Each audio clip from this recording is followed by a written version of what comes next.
সিলেটের কানাইঘাটে খালার সাথে ভাগিনার পরকীয়া নিয়ে তোলপাড়। ভয়ে মুখ খুলছেন না প্রবাসী স্বামী। প্রভাবশালী পরিবার হওয়ায় তোয়াক্কা করছেন না এলাকাবাসীকে। বিস্তারিত দেখুন সিলেট থেকে মইদুল ইসলামের প্রতিবেদনে।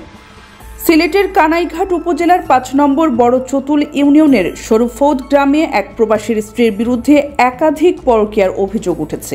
এ নিয়ে এলাকায় ব্যাপক চাঞ্চল্যের সৃষ্টি হয়েছে বলে স্থানীয় সূত্রে জানা গেছে।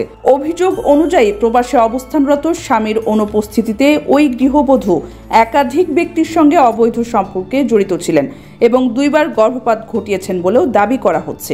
একই সঙ্গে অভিযোগ রয়েছে তিনি তার আপন বোনপুত্র আলিম উদ্দিনের সঙ্গে অনৈতিক সম্পর্কে জড়িয়েছেন এবং বর্তমানে তার সঙ্গে বসবাস করছেন।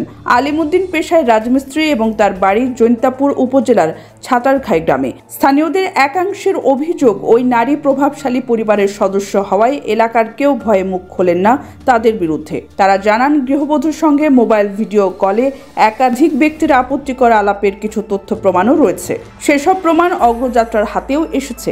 এ বিষয়ে এলাকাবাসীর দাবি, গৃহবধূর শ্বশুরবাড়ির সদস্যদের পক্ষ থেকে একাধিকবার অভিযোগ জানানো হলেও এখনো কোনো কার্যকর ব্যবস্থা নেওয়া হয়নি। অভিযোগকারীরা দাবি করছেন, প্রবাসী স্বামীর পক্ষ থেকে কোনো আনুষ্ঠানিক অভিযোগ না আসায় প্রশাসন বিষয়টি গুরুত্ব দিয়ে দেখছে না।